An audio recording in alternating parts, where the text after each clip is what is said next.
Infinity अकॅडमीच्या online प्लॅटफॉर्मवर तुमचं सहर्ष स्वागत आहे. आपण टी-ई-टीच्या संदर्भात डेमो लेक्चरला सुरुवात केलेली आहे. तर आमची 1 तारखेपासून बॅचला सुरुवात होत आहे टी-ई-टीची 1 एप्रिलपासून. त्या बॅचचे डेमो लेक्चर आता सध्या सुरू आहेत. तरी आपण आतापर्यंत 2 लेक्चरचे डेमो बघितलेले आहेत. त्याच्या अगोदर शैक्षणिक विचारांत शिक्षण आणि समाज, कारण हे खूप महत्त्वाचे टॉपिक आहेत अध्यापनशास्त्रामधले. बघा, अध्यापनशास्त्र आणि मानसशास्त्र हे 30 मार्काला असतात. पहिल्या पेपरला गणित आणि त्यानंतर इंग्रजी, मराठी आणि पर्यावरण. हे जे पहिला पेपर आहे आपल्या टी-ई-टीचा, त्या पहिल्या पेपरला सर्व सब्जेक्ट असतील. आणि त्यानंतर दुसऱ्या पेपरला देखील अध्यापनशास्त्र आणि मानसशास्त्र हे दोन्हीकडे कॉमन आहे. म्हणजे जर तुम्ही पहिल्या पेपरचा जर अभ्यास व्यवस्थित केलात तर दुसऱ्या पेपरचा अभ्यास तुमचा एकदम व्यवस्थित होतो. फक्त दुसऱ्या पेपरमध्ये काय तर त्याच्यामध्ये फक्त 2 सब्जेक्ट चेंज आहे, जे सेकंड पेपरमध्ये असतात, जे म्हणजे विज्ञान आणि गणित आणि समाजशास्त्र. असे वेगवेगळ्या प्रकारचे तुम्ही चॉईस करू शकता तुमच्या एज्युकेशननुसार.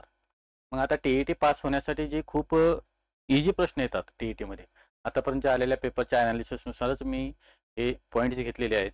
बघा, ह्याच्यामध्ये तुम्हाला एक चांगल्या प्रकारचे मार्क भेटत असतात जर तुम्ही व्यवस्थित त्याचा अभ्यास केलात तर. परंतु हे सोपे प्रश्न असतात, खूप अशी काही डिफिकल्ट प्रश्न विचारले जात नाहीत. पण ते सोपे प्रश्न चुकायची म्हणजे चुकू शकतो आपण. ते न चुकण्यासाठी काय करायला पाहिजे? तर बघा, तर ह्याचं रिव्हिजन करायला पाहिजे किंवा आलेल्या पेपरचं आपण विश्लेषण करायला पाहिजे. नसेल तर आहे तसे प्रश्न देखील विचारले जातात.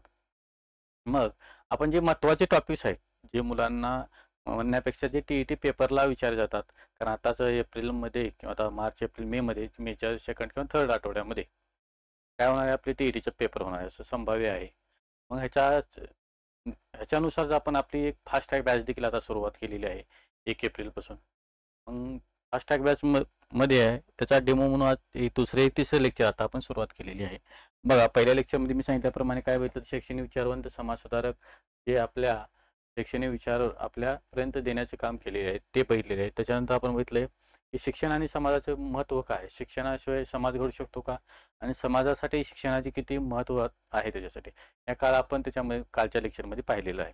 परंतु आजच्या लेक्चरमध्ये आपण काय पाहणार आहे तर शैक्षणिक व्यवस्थापन आणि प्रशासन. बघा, शैक्षणिक व्यवस्थापन हे आपलं चांगल्या प्रकारचं असलं पाहिजे, पण त्याच्यावर असलेले प्रशासन कशा प्रकारचं आहे त्याच्यावर काही प्रश्न विचारले जातात. 1 ते 2 प्रकारचे प्रश्न त्यावर विचारले जातात.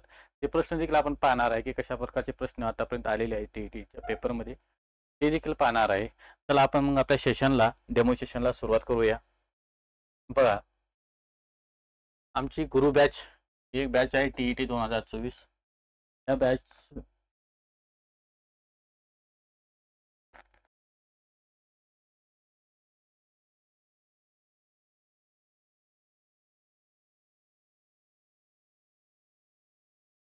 बघा, गुरु बॅच फास्ट ट्रॅक ऑनलाईन बॅचला आम्ही सुरुवात करत आहे 1 एप्रिलपासून.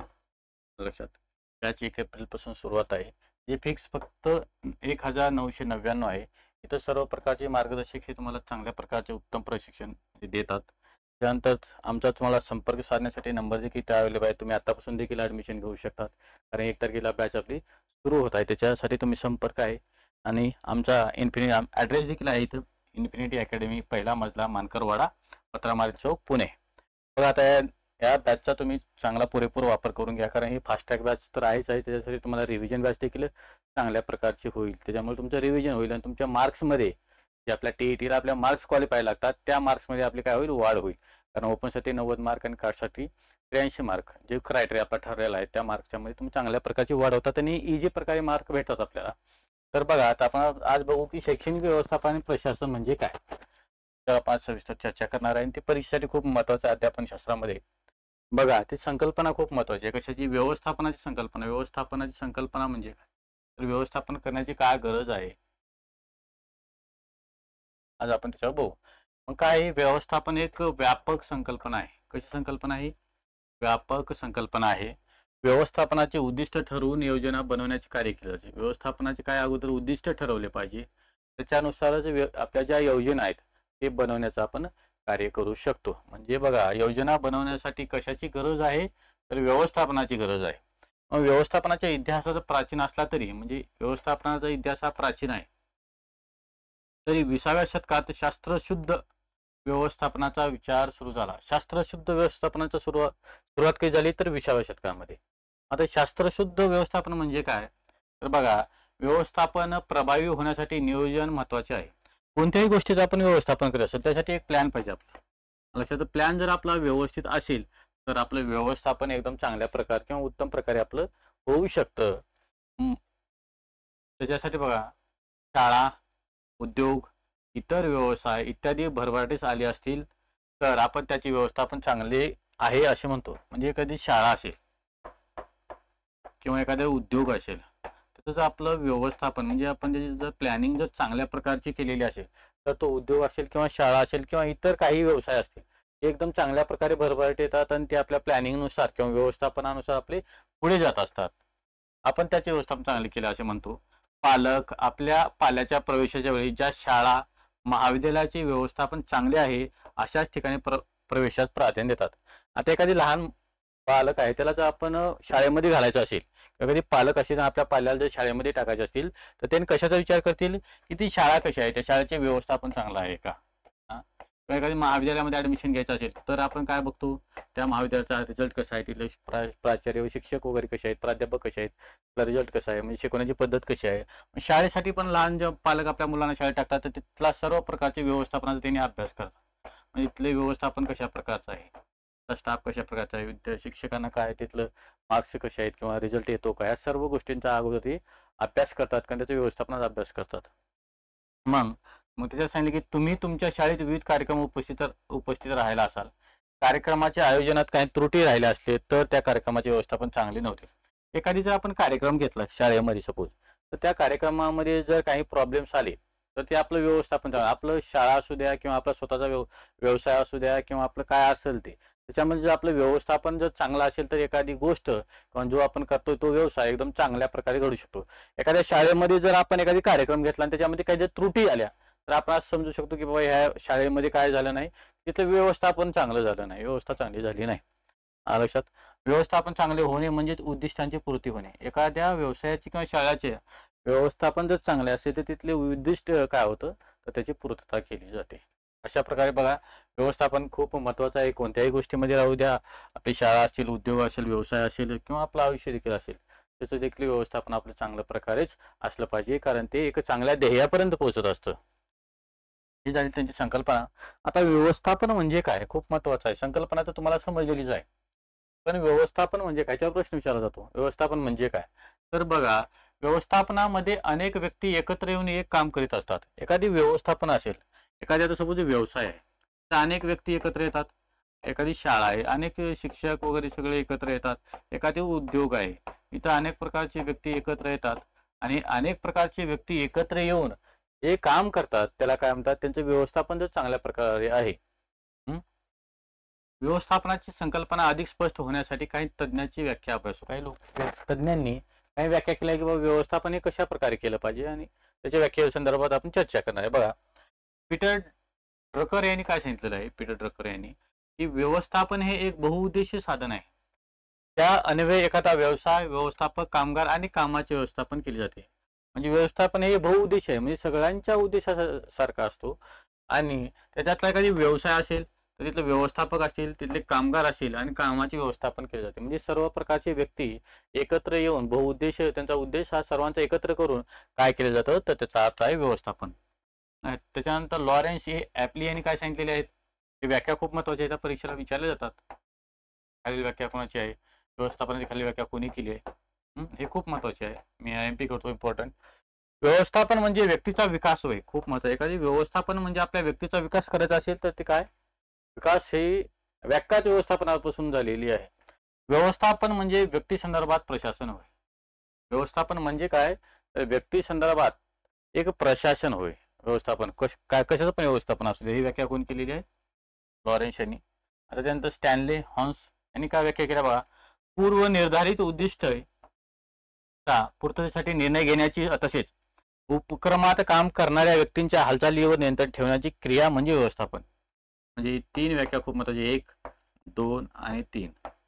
काय, पूर्व निर्धारित उद्दिष्टे त्यांची पूर्तता करण्यासाठी जे व्यवस्थापन केलं जातं त्याला काय म्हणतात, व्यवस्थापन केलं असं म्हटलं जातं. एक कोण म्हटलेलं आहे तर स्टॅनली हॉन्स. अशा प्रकारच्या 3 तज्ञांचे आपण काय पाहिलेले आहेत, तर आता व्याख्या व्यवस्थापना संदर्भात पाहिलेले आहेत. या परीक्षेला विचारले जाऊ शकतात आणि विचारलेत पण. मग व्यवस्थापनाचे काही मूलतत्वे आहेत, काही तत्वे आहेत बघा. कोणते? 14 प्रकारचे व्यवस्थापनाचे एकूण 14 मूलतत्वे आहेत. हे कोणी सांगितलेले आहे?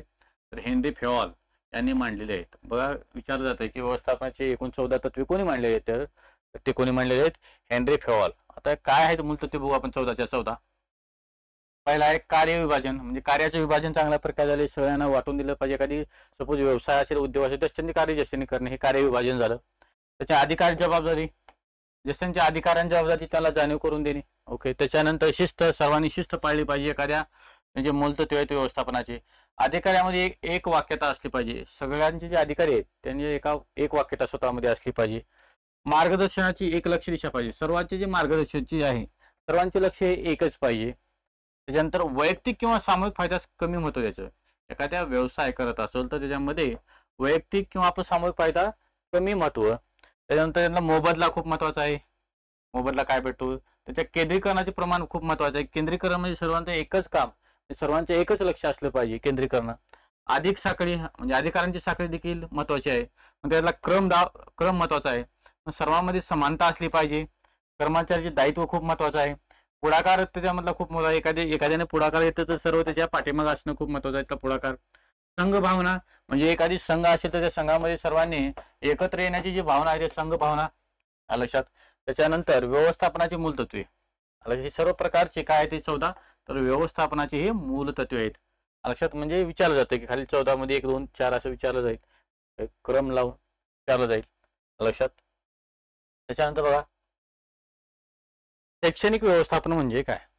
आपल्याला खूप महत्वाचं आहे की वरील आपण जे आतापर्यंत पाहिलेलं आहे बघा. वरील आपण व्यवस्थापनाची संकल्पना अभ्यासली. व्यवस्थापनाच्या संकल्पना ज्यावेळी शिक्षण क्षेत्रास लागू होते तेव्हा त्या शैक्षणिक व्यवस्थापन असे म्हणतात.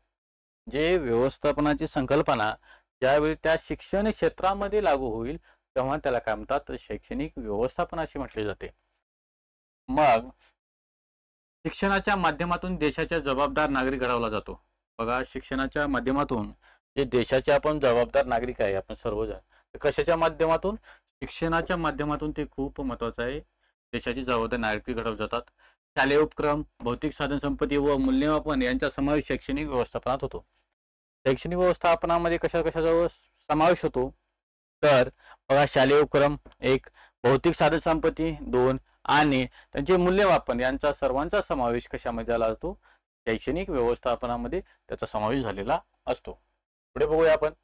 बघा आता की त्याचा अर्थ आणि स्वरूप. शैक्षणिक व्यवस्थापनाचा अर्थ काय आणि त्याचे स्वरूप कसे असते खूप महत्वाचं आहे. बघा त्याचा अर्थ काय आणि स्वरूप काय आहे ते बघा. शैक्षणिक उद्दिष्टात पोहोचणे तसेच नियोजनपूर्वक कार्यवाही करण्यासाठी शैक्षणिक व्यवस्थापन महत्वाचे आहे.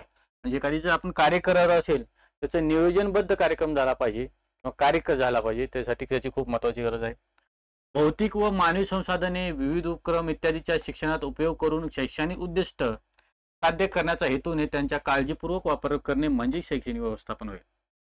म्हणजे बघा जे भौतिक व मानवी संसाधने यांचा जे साधने आहेत, उद्दिष्ट आहे, शैक्षणिक उद्दिष्ट ते साध्य करण्यासाठी खूप महत्वाचं आहे. त्याच्यानंतर प्रशासनाने ठरवून दिलेली उद्दिष्टे व्यवस्थापनामार्फत पूर्ण केली जातात. म्हणजे प्रशासनाने काही उद्दिष्टे ठरवून दिलेली असतात. ते उद्दिष्टे कशामार्फत पूर्ण केली जातात? तर आपल्या एखादी व्यवस्थापनामार्फत पूर्ण केले जातात. त्याच्यानंतर व्यवस्थापनातील विविध कार्य ही परस्पर संबंधी व परस्परी पूरक असतात. म्हणजे एखादीचे व्यवस्थापन असेल तर त्याचे कार्य कसे असले पाहिजे? परस्पर संबंध असले पाहिजे आणि ते पूरक असले पाहिजे एकमेकांना. त्याच्यानंतर बघा व्यवस्थापन ही एक एकात्मिक स्वरूपाची प्रक्रिया आहे. व्यवस्थापन ही कशी प्रक्रिया आहे रे विचार जातं. व्यवस्थापन ही डॅश प्रक्रिया आहे तर ती कशी आहे? एकात्मिक आहे. या प्रक्रियेत अधिकाराची एक व्यवस्था अंतर्भूत असते. शैक्षणिक उद्दिष्टे साध्य करण्यासाठी म्हणजे आपले जे शैक्षणिक उद्दिष्टे आहेत ते साध्य करण्यासाठी काय? विद्यार्थी, वेळ, अध्यापन, श्रम, साधनसामग्री, अनुदान, विविध उपक्रम यांचे नियोजन, संघटनाने नियंत्रण केले जाते व प्रत्येक घटकाचा त्याच्या कार्यक्षमतेनुसार उपयोग केला जातो. आधुनिक काळात व्यवस्थापनाची आवश्यकता सर्व क्षेत्रात वाटू लागली आहे. जे आता आधुनिक काळ आहे त्याच्यामध्ये सर्व क्षेत्रामध्ये व्यवस्थापन खूप महत्वाचं आहे. आता मी क्लास देखील घेत असेल तर याचं व्यवस्थापन देखील खूप महत्वाचं आहे. काही त्रुटी असेल तर तुम्ही काय सांगणार की क्लास बरोबर नाही किंवा क्लास मध्ये शिकवत नाही. ही त्रुटी म्हणजे व्यवस्थापन त्या गोष्टीसाठी व्यवस्थापन खूप महत्वाचं आहे. व्यवस्थापनाची तत्वे शिक्षण क्षेत्रात सुद्धा लागू केली जातात. शैक्षणिक व्यवस्थापनामध्ये नियोजन, संघटन, संचालन, अभिप्रेरणा, नेतृत्व, संदेशवहन, निर्णय, नियंत्रण इत्यादी घटकांचा समावेश आहे. तर बघा व्यवस्थापनामध्ये कशा कशा समावेश आहे, तर नियोजन खूप महत्वाचं आहे, त्यात संघटन आहे, संचालन आहे, अभिप्रेरणा आहे, नेतृत्व आहे, संदेशवहन आहे, निर्णय क्षमता आहे, नियंत्रण आहे. अशा वेगवेगळ्या घटकांचा समावेश कशामध्ये केला जातो, तर शैक्षणिक व्यवस्थापनामध्ये त्यांचा उपयोग म्हणजे वापर केला जातो. हे वेगवेगळे घटक आहेत. तर बघा आता शैक्षणिक व्यवस्थापनाचे उद्दिष्ट काय आहेत बघा. शैक्षणिक संस्थेचा कार्याचे धोरण निश्चित करणे, जे शैक्षणिक संस्था आहेत त्यांचे कार्य काय आहेत, त्यांची धोरणं काय आहेत ते निश्चित करणे. त्याच्यानंतर मानवी घटकात योग्य आंतरसंबंध विकसित करणे, जे मानवी घटक आहेत त्यांच्यामधला काय जे आंतरसंबंध आहेत ते योग्य उद्दिष्ट विकसित करणे. शैक्षणिक व्यवस्थापनात प्रत्येक घटकाला योग्य प्रेरणा देणे, जे शैक्षणिक व्यवस्थापनामध्ये प्रत्येक घटकाला काय देणे, प्रेरणा देणे. नियोजित काम वेळेत पूर्ण करणे, संस्थेचा कारभार योग्यरित्या चालवणे, कामाची विभागणी करणे, उपलब्ध भौतिक घटकांचे नियोजन करणे आणि संस्थाच्या उद्दिष्टाची पूर्तता करणे. अशा प्रकारची काही जी उद्दिष्ट आहेत. त्याच्यानंतर बघा शैक्षणिक व्यवस्थापनाची गरज आणि महत्व. बघा जी काय गरज आहे शैक्षणिक व्यवस्थापनाची ती खूप महत्वाचं आहे. बघा शिक्षण प्रणालीतील संरचनाची माहिती करून घेण्यासाठी 1, 2 सहकार्य गटाची एकात्मता, विशाल दृष्टिकोन इत्यादी गुणांचा विकास करण्यासाठी. 3 शैक्षणिक क्षेत्रातील आव्हानांना सामोरे जाण्यासाठी. संस्थेच्या प्रशासन व संस्थेतील इतर कर्मचारी यांच्यातील संघर्षाचे व्यवस्थापन करण्यासाठी. हे काय तर त्याची गरज आहे, महत्वाच्या गोष्टी सांगितलेल्या आहेत. त्याच्यानंतर बघा शिक्षणाचे ध्येय व त्यांच्या पूर्ततेसाठी, काय शिक्षणाचे ध्येय आहेत त्यांची पूर्तता करण्यासाठी, त्याच्या वैयक्तिक अधिकार व कर्तव्याची अंमलबजावणी करण्यासाठी यांचे महत्व. आता महत्व काय बघा शैक्षणिक व्यवस्थापनाचं. शिक्षणाचे ध्येय 1 धोरणे निश्चित करून मानवी व भौतिक संसाधनाचे व उपक्रमाचे नियोजन करता येते. म्हणजे शिक्षणाचे ध्येय धोरणे निश्चित करून हे जे निश्चित केल्यानंतर काय करता येते, मानवी व भौतिक संसाधनाचे उपक्रमाचे नियोजन करता येते. त्याच्यानंतर यामुळे शैक्षणिक संस्थेच्या आर्थिक व भौतिक सुविधा पुरवल्या जातात, त्याची निगा राखण्याची जाणीव निर्माण केली जाते. मानवी घटकांची निवड, नियुक्ती, विकास यासाठी उपयुक्त आहे. मानवी घटकांची निवड खूप महत्वाची आहे, नियुक्ती आणि विकास यासाठी खूप उपयुक्त होतो. त्यानंतर अध्ययन, अध्यापन पद्धती, अभ्यासक्रम, पाठ्यपुस्तके, अध्यापन विषय, वेळापत्रक, अभ्यासपूर्वक उपक्रम, मूल्यमापन इत्यादी मध्ये योग्य त्या सुधारणा सुचवता येतात. कशामध्ये हे महत्वाचे. अध्ययन, अध्यापन पद्धती, अभ्यासक्रम, पाठ्यपुस्तके, अध्यापन विषय, वेळापत्रक हे सर्व अभ्यासपूर्वक उपक्रम, मूल्यमापन इत्यादी मध्ये योग्य त्या सुधारणा सुचवता येतात. प्रत्येक विद्यार्थ्याला अध्ययनाची योग्य संधी उपलब्ध करून देऊन प्रोत्साहन देता येते. बरोबर आहे. समाज व इतर बाह्य यंत्रणाशी सलोख्याचे संबंध प्रस्थापित करून टिकवण्यासाठी देखील त्याची मदत होते. अशा प्रकारे हे शैक्षणिक व्यवस्थापनाचे महत्व सांगितलेले आहे. आता याचे कार्य काय काय आहेत शैक्षणिक व्यवस्थापनाचे बघा काय काय कार्य दिलेली आहेत. 1 नियोजन खूप महत्वाचं आहे व्यवस्थापनाचे. नियोजन 1. 2 नंबर संघटन, 3 नंबर समन्वय, 4 नंबर दिग्दर्शन, 5 नंबर संप्रेषण, 6 नंबर निर्णय प्रक्रिया, 7 नंबर कार्यप्रेरणा, 8 नियंत्रण, 9 साधनांची जुळवाजुळव, 10 कार्यवाही, 11 मूल्यमापन. बघा आताचे कार्य काय. नियोजन व्यवस्थापनासाठी नियोजनाची खूप गरज आहे.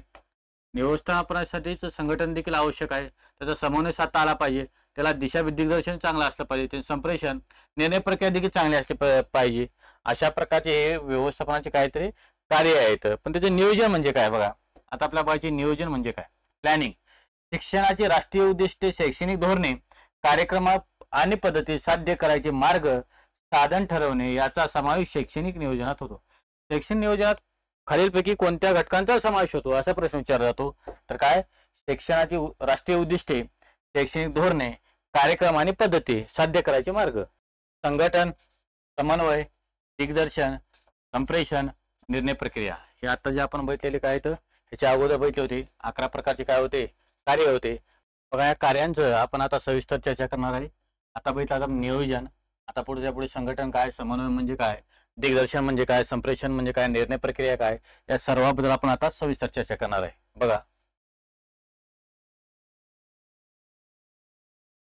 आता संघटन म्हणजे काय, ऑर्गनायझेशन. आता संघटन म्हणजे बघा शिक्षण प्रक्रियेतील समाविष्ट मानवी घटकांची भूमिका निश्चित करणे म्हणजे मानवी घटकांची भूमिका निश्चित करणे व त्यांच्या परस्पर आंतरसंबंधांच्या माध्यमातून योग्य ती कार्यवाही करणे म्हणजे संघटन होय. लक्षात म्हणजे काय म्हणजे संघटन म्हणजे काय तर मानवी घटकांची भूमिका निश्चित करणे व त्यांचा परस्पर आंतरसंबंध निश्चित करणे याला काय म्हणतात संघटन. त्याच्यानंतर बघा समन्वय म्हणजे काय कोऑर्डिनेशन. शैक्षणिक कार्याच्या बाबतीत एकमेकांच्या अधिकार मर्यादा आखून देणे तसेच कामाच्या मर्यादा निश्चित करून त्यांचा व एकमेकांशी संबंध साधणे म्हणजे बघा ज्येष्ठांच्या मर्यादा म्हणजे समन्वय कोऑर्डिनेशन साधलं पाहिजे. हे कसं आहे मुख्याध्यापकाचे कोऑर्डिनेशन पाहिजे, शिक्षकांचं आणि मुख्याध्यापकांचं देखील चांगल्या प्रकारचं कोऑर्डिनेशन पाहिजे. दिग्दर्शन म्हणजे काय तर डायरेक्शन म्हणजे काय दिशा. कर्मचाऱ्यास काम समजावून सांगणे, आदेश व सूचना देणे, चर्चा करणे, निरीक्षण करणे इत्यादींचा समावेश दिग्दर्शनामध्ये म्हणजे एखादी दिशा म्हणजे डायरेक्शन साठी काय करायला पाहिजे तर त्यांना काम समजावून सांगणे, त्याला आदेश व सूचना देणे, त्यांच्यावर चर्चा करणे, त्यांच्यावर निरीक्षण करणे हे सर्व दिग्दर्शनामध्ये येतं. आता संप्रेषण म्हणजे काय कम्युनिकेशन खूप महत्वाचं आहे. दोन किंवा अधिक व्यक्तीमध्ये होणाऱ्या शैक्षणिक संकल्पना म्हणजे दोन किंवा अधिक व्यक्तीमध्ये जे होणारे संभाषण आहे एक चांगल्या प्रकारचं झालं पाहिजे. त्यांचे विचार वस्तुस्थितीची मते भावना यांच्या देवाणघेवाणीस काय म्हणतात संप्रेषण म्हणतात. कम्युनिकेशन म्हणजे एक ते दोन पेक्षा जास्त व्यक्तीमध्ये काय असतं कम्युनिकेशन असतं. आता डिसिजन मेकिंग म्हणजे निर्णय प्रक्रिया जेव्हा दोन किंवा दोनपेक्षा जास्त पर्यायामधून एकाच पर्यायाची निवड काही विशिष्ट निकषाच्या आधारे करायची असते तेव्हा त्या प्रक्रियेस काय म्हणतात आपण काय निर्णय म्हणतो. म्हणजे दोन किंवा दोनपेक्षा जास्त एखाद्या गोष्टीचे आपल्याला जर हे करायचं असेल काय डिसिजन द्यायचं असेल तर आपण काय करायचं त्याच्यासाठी आपल्याला निर्णय प्रक्रिया खूप महत्वाची आहे आपली. त्याच्यामध्ये कार्यप्रेरणा आता मोटिवेशन कशापासून भेटलं पाहिजे कोणतेही काम करण्यासाठी इच्छा उत्साह निर्माण करणे यालाच आपल्याला देखील मोटिवेशनची खूप गरज आहे. सध्या मोटिवेशन भेटलं की आपण एखादी कार्य एकदम उत्साहाप्रमाणे करतो लक्षात म्हणजे मोटिवेशन त्याला ची खूप गरज आहे. आता कंट्रोल नियंत्रण खूप महत्वाचं आहे. नियंत्रण व या संकल्पनेमध्ये प्रत्यक्ष चाललेले काम निश्चित करणे व त्या कामाचे मूल्यमापन करणे आणि योजनेप्रमाणे निष्पत्ती होण्यासाठी गरजेनुसार सुधारणात्मक उपाययोजना सुचवणे या तीन बाबींचा समावेश होतो. कोणत्या कोणत्या तीन बाबी बघा. एक नियंत्रण या संकल्पनेमध्ये काय प्रत्यक्ष झालेले काम निश्चित करणे. दोन कामाचे मूल्यमापन करणे. तीन निष्पत्ती या योजनेची निष्पत्ती खूप महत्वाची आहे. म्हणजे या तीन गोष्टी जर असतील तर त्याच्यावर नियंत्रण म्हणजे कंट्रोल चांगल्या प्रकारचे राहू शकतं. त्याच्यानंतर बाकी साधनांची जुळवाजुळव त्याचा एकात्म उपयोग काय तर बघा यामध्ये भौतिक व मानवी साधन सामग्रीचा जुळवाजुळवाची व मानवी संसाधनाचा विकासासाठी करायला लागणाऱ्या एकात्म प्रयोगाचा समावेश आहे. म्हणजे भौतिक संसाधने असतील किंवा मानवी असतील त्यांचं काय करणे जुळवाजुळव करणे लक्षामध्ये. त्यानंतर आता कार्यवाही निश्चित केलेल्या उद्दिष्टानुसार कामाची पूर्तता करण्यासाठी म्हणजे एखादी कार्य आपण जे केलेलं आहे तर ते कार्य पूर्ण झालं का नाही पूर्णपणे झालं का त्याची काय करण्याची पूर्तता करणे म्हणजेच काय कार्यवाही होय. पुढचं बघा 11वा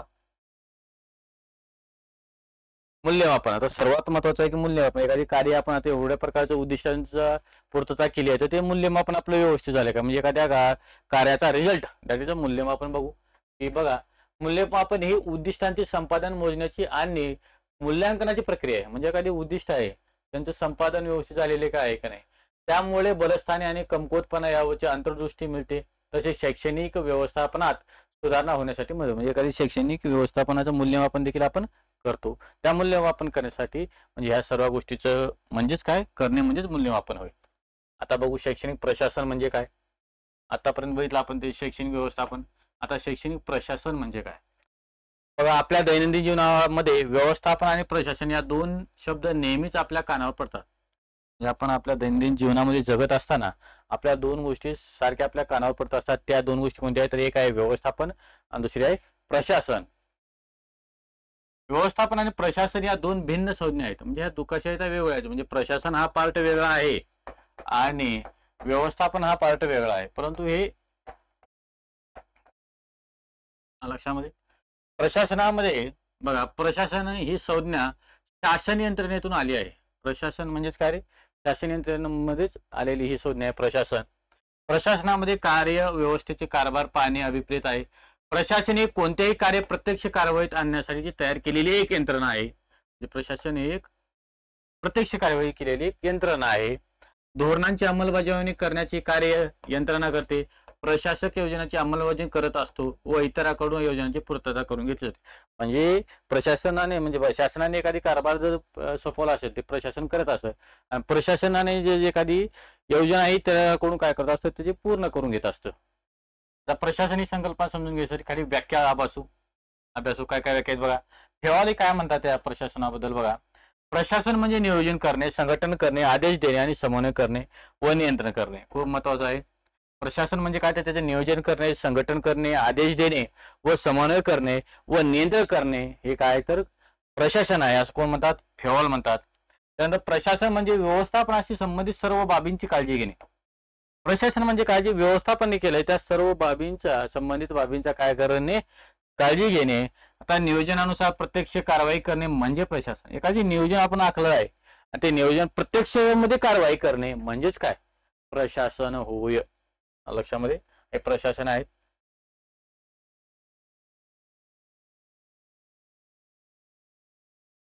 बघा आता शैक्षणिक प्रशासनाचा अर्थ, त्याचा अर्थ काय बघा. जगातील प्रत्येक राष्ट्र आपल्या सामाजिक, आर्थिक, सांस्कृतिक बाबीचा विचार करून शिक्षणाची राष्ट्रीय उद्दिष्टे ठरवत असतं. खूप महत्वाचं आहे बघा. जगातील प्रत्येक राष्ट्र, जेवढे राष्ट्र आपल्या सामाजिक, आर्थिक आणि सांस्कृतिक बाबीचा विचार करून काय ठरवत असतं, तर शिक्षणाची राष्ट्रीय उद्दिष्ट ठरवत असतो.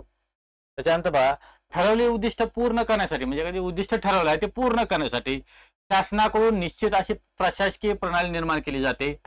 तसेच आपापल्या आवश्यकतेनुसार प्रत्येक राष्ट्र विविध प्रकारच्या प्रशासन प्रणालीचा स्वीकार करत असतो. उदाहरणामध्ये केंद्रित प्रशासन आहे काही जागी विकेंद्रित प्रशासन आहे, काही जागी संमिश्र स्वरूपाचे प्रशासन आहे. अशा प्रशासकीय यंत्रणेच्या माध्यमातून शासनाच्या विविध धोरणाची व कार्यक्रमाची विभागणी केली जाते. म्हणजे अशा वेगवेगळ्या काय ते धोरण आहेत, त्यांचे काय केले जाते, शासनाच्या मार्फत त्याचे प्रशासन केलं जातं. बघा, नियोजन हा प्रशासनाचा गाभा आहे. बरोबर आहे. प्रशासनाचा सर्वात महत्वाचा घटक कोणता आहे, तर ते आहे नियोजन, प्लॅनिंग. लक्षात, प्रशासनामध्ये ठरवून दिलेल्या नियोजनाप्रमाणे कार्य केले जाते. कोणत्याही कार्याचे व्यवस्थापन आणि संघटन झाल्यानंतर प्रशासनाचे कार्य सुरू होते. बरोबर आहे. प्रशासनामध्ये प्रत्यक्ष कृतीवर भर दिला जातो. प्रशासनामध्ये कशावर भर दिला जातो, तर प्रत्यक्ष कृतीवर भर दिला जातो. बरोबर आहे. धोरण निश्चित, समन्वय, वित्त व्यवस्था, कार्यनिश्चित, संघटन, निर्मिती व नियंत्रण इत्यादी बाबींच्या शैक्षणिक प्रशासनाचा समावेश होतो. अशा प्रकारे शैक्षणिक आपण काय बघितलंय, प्रशासनाचा अर्थ समजून घेण्याचा प्रयत्न केलेला आहे. पुढे बघा, आता शैक्षणिक प्रशासनाचे स्वरूप कसे असते.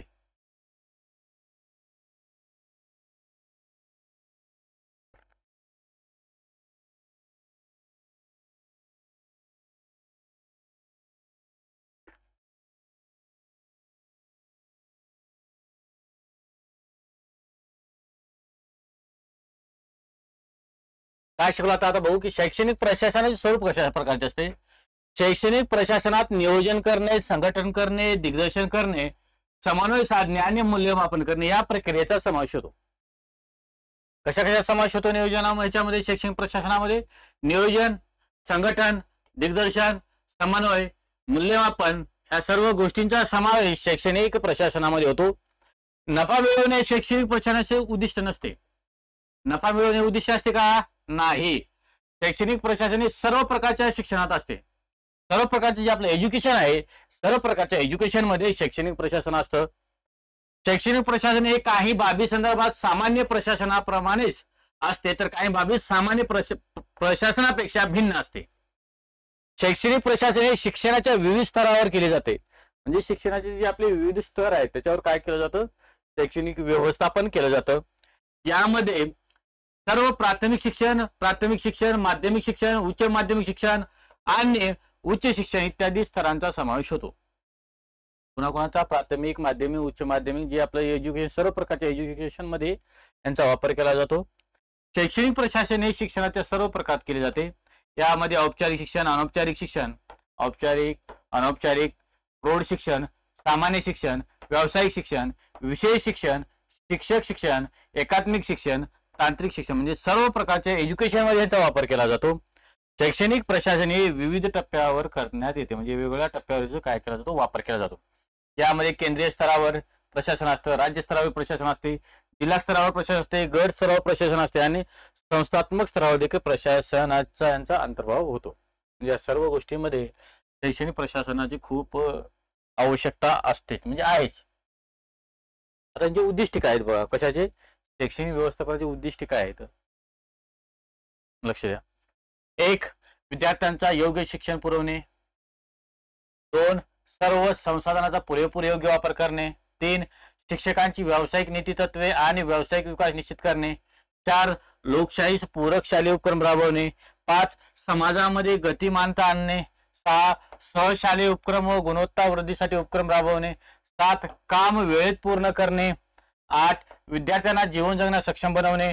9. विद्यार्थ्यांमध्ये शास्त्रीय दृष्टिकोन रुजवणे तसेच जीवनातील सर्व बाबतीत वस्तुनिष्ठ दृष्टिकोन विकसित करणे आणि शिक्षणातील गुणवत्ता सुधारणे घडवणे. हे अशा प्रकारचे उद्दिष्टे शैक्षणिक प्रशासनाचे आहेत. हे उद्दिष्टे तुम्ही लक्षात ठेवा.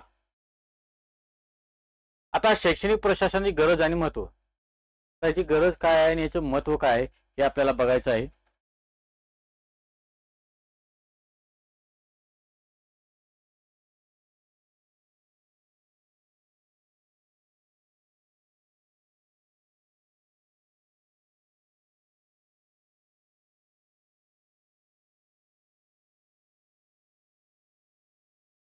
बघा, शैक्षणिक प्रशासनाची गरज आणि महत्व. शिक्षण ही अखंडित चालणारी प्रक्रिया आहे. खूप महत्वाचं. शिक्षण ही काय रे? विकास आणि शिक्षण सारखंच आहे. शिक्षण ही अखंडित चालणारी प्रक्रिया आहे. त्याच्या प्रत्येक कालखंडामध्ये शिक्षण प्रक्रियेमध्ये कालानुक्रमे बदल घडून येत असतात. आता जे आपले कालखंड आहेत प्रत्येक कालखंडामध्ये त्याचे बदल घडून येत असतात. बरोबर आहे. काळानुसार शिक्षणाच्या प्रक्रियेमध्ये कोणकोणते बदल घडून आणावेत? बघा कोणकोणते, केव्हा, कसे, कोणी, कोठे बदल करावेत. समाज सुधारणा व समाज प्रगती ह्या उद्दिष्टापूर्ती करता शिक्षणाने कोणतीही भूमिका पार पाडावी. या सर्व गोष्टी साध्य करण्यासाठी शैक्षणिक प्रशासनाची आवश्यकता असते. आता प्राचीन काळामध्ये शाळा गुरुकुलमध्ये म्हणजेच गुरुग्रही आश्रमामध्ये भरत असत. बरोबर आहे. प्राचीन काळी एज्युकेशन म्हणजे शाळा कुठे भरतात? म्हणजे गुरुकुल, त्याला दुसरा शब्द आहे गुरुग्रही आश्रमामध्ये. त्यामुळे शिक्षणाचे ध्येय धोरण ठरवण्यापासून ते राबवण्यापर्यंत सर्वच अधिकार ऋषीमुनी यांच्याकडे होतो. म्हणजे गुरुकुलमध्ये जे शिक्षण आहे त्याचे धोरण राबवण्याचं सर्व काम कोण बघायचे? तेव्हा ऋषीमुनी ठरवत असे. स्वातंत्र्योत्तर काळात आपण लोकशाहीचा स्वीकार केल्यामुळे आपण आता लोकशाहीच्या मध्ये असतो. लोकशाहीचा स्वीकार केला आपण. शिक्षणाचे ध्येय धोरणे ठरवण्यासाठी ते शिक्षण प्रत्यक्ष राबवण्याचे सर्व अधिकार राज्यकर्त्याकडे आहेत. म्हणजे आपले जे लोकशाहीचे धोरण आपण स्वीकारल्या असल्यामुळे आपलं जे शिक्षणाचे सर्व म्हणजे शैक्षणिक प्रशासनाचे काम सर्व कोणाकडे असतं? तर राज्य कार्यकर्त्याकडे असतात. लक्षामध्ये. त्यापुढे बघा, लोकशाहीमध्ये विविध बौद्धिक व वैचारिक कार्यासाठी प्रशासनाची गरज निर्माण झाली आहे. उदाहरणामध्ये खाजगी व सरकारी संस्थेचा कारभार कसा चालवावा, शैक्षणिक विकासासाठी कोणकोणते कार्यक्रम राबवावेत, कोणत्या कार्यासाठी मार्गदर्शन घेणे गरजेचे आहे, यासारख्या विविध बाबीसाठी शैक्षणिक प्रशासन गरजेचं वाटायला लागले. थोडक्यात काय तर गतिमान शैक्षणिक बदलांच्या अनुषंगाने लोकशाहीला उपयुक्त नागरिक तयार करण्यासाठी आणि शैक्षणिक उद्दिष्टांच्या पूर्ततेसाठी शैक्षणिक प्रशासनाची गरज आहे. आता बघूयांचे कार्य दिसतंय. शैक्षणिक प्रशासनाचे कार्य काय आहेत? एक आहे समन्वय, संघटन, मार्गदर्शन, योजनाची प्रत्यक्ष कार्यवाही, कामाचे विभाजन आणि कामाची निश्चिती. हे सर्व प्रकारचे काय आहेत?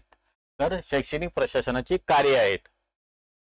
त्यापुढे बघा, महाराष्ट्र राज्यातील जिल्हा व तालुकास्तरीय शैक्षणिक प्रशासन खूप महत्वाचं आहे. 1 मे 1960 या दिवशी महाराष्ट्र राज्याची स्थापना झालेली आहे. बघा, 13 मार्च 1962 या दिवसापासून जिल्हा परिषद आणि पंचायत समिती हा कायदा संमत करण्यात आला. बघा, खूप महत्वाचा आहे. 13 मार्च 1962 मध्ये जिल्हा परिषद आणि 13 मार्च 1962 मध्ये जिल्हा परिषद आणि पंचायत समितीचा काय कायदा पास करण्यात आलेला आहे. आणि 1 मे 1962 पासून राज्यात पंचायत राजला सुरुवात झालेली आहे. कधी? 1 मे 1962. या तारखा खूप महत्वाच्या लक्षात ठेवा. परीक्षेला विचारले जातात आणि विचारलेत पण आतापर्यंत. कायद्यानुसार जिल्हा व प्रशासनाचा प्रमुख घटक मानण्यात आला आहे. कायद्यानुसार जिल्हा हा काय प्रशासनाचा सर्वात महत्वाचा घटक आहे. सगळ्यांना माहित आहे. पोलीस व न्याय ही ख्याती वगळून सर्व खात्यांच्या प्रशासनाची जबाबदारी जिल्हा परिषदेवर सोपवण्यात आली आहे. जिल्हा परिषद सर्व प्रकारचे फक्त पोलीस आणि न्याय या 2 घटकांना सोडून सर्व घटकांवर त्यांचा जबाबदारी आहे. शिक्षण, बांधकाम, आरोग्य, सहकार उद्योग, कृषी, अर्थ, समाज कल्याण या खात्यांचा कारभार जिल्हा परिषदेकडे आला. शहरामध्ये शिक्षणाची जबाबदारी नगरपालिका, महानगरपालिका यांच्यावर सोपवण्यात आली। त्यामुळे शिक्षणाच्या क्षेत्रात जिल्हा परिषद, पंचायत समिती, ग्रामपंचायत, नगरपालिका व स्थानिक स्वराज्य संस्थांना मत प्राप्त झालेले आहे। जिल्हा परिषदेकडे प्राथमिक, माध्यमिक, उच्च माध्यमिक शिक्षणाची जबाबदारी सोपवण्यात आलेली आहे।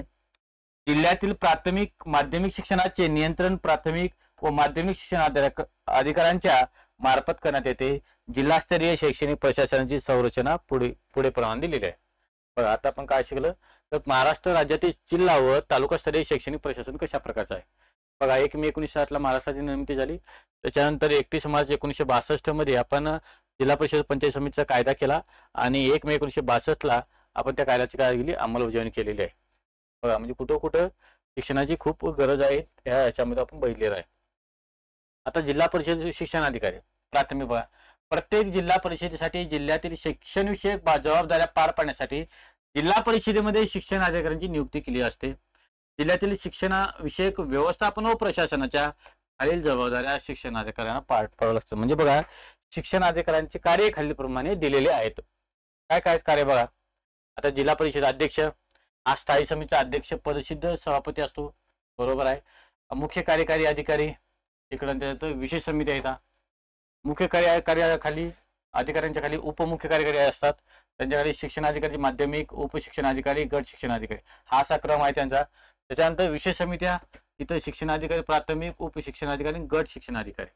आता जिल्हा परिषदेचे शिक्षण अधिकारी प्राथमिक बघा, इकडे एक उप शिक्षण अधिकारी असतात, इकडे गट शिक्षण अधिकारी, शिक्षण विस्तार अधिकारी, मुख्याध्यापक आणि शिक्षक, हा असा त्यांचा क्रम आहे।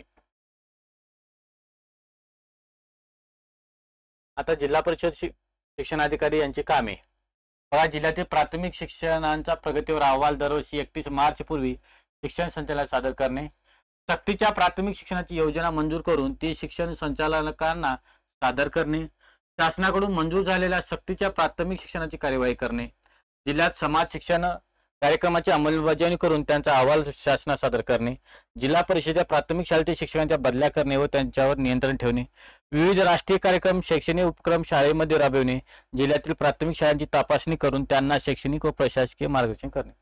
म्हणजे बघा आतापर्यंत आपण काय बघितलं तर शैक्षणिक व्यवस्थापन याच्याबद्दल आपण आज सविस्तर चर्चा केलेली आहे आणि याच्यामध्ये जे आतापर्यंत आपण शिकले याच्यावर प्रश्न देखील विचारलेले आहेत टीईटी मध्ये। याचं जर तुम्ही व्यवस्थित रिव्हिजन केलात, व्यवस्थेच्यावर अभ्यास केला तर ह्याच्या बाहेर एकही प्रश्न विचारला जाणार नाही। ह्याच्यावर 1 ते 2 प्रश्न 100% असतात म्हणजे असतातच। याचा जर तुम्ही चांगल्या प्रकारचे व्यवस्थापन करा आणि अभ्यासाला सुरुवात करा। येणाऱ्या टीईटी मध्ये तुम्ही पास झालं पाहिजे आणि पास होण्यासाठी आपले चांगले जे विषय आहेत तुमचे चांगले म्हणजे मार्क पडले पाहिजे त्या विषयामध्ये। याच्यासाठी आम्ही सध्या आमची बॅचला आता सुरुवात करतो 1 एप्रिल पासून। आता तिसरं डेमो लेक्चर आहे, डेमो लेक्चरमुळे तुम्हाला समजेल की कशा प्रकारे पुढे आपली बॅच मला दिली जाईल। आज आपण इथेच थांबू। आज आपण जेवढे घेतले त्याचे सर्वांचं म्हणजे आज जे घेतले आपण त्याची सर्व जे अध्यापन शास्त्रामध्ये तिसरा भाग आपण आज बघितलेला आहे। याचा पुढचा भाग आपण नेक्स्ट लेक्चरमध्ये बघू। धन्यवाद।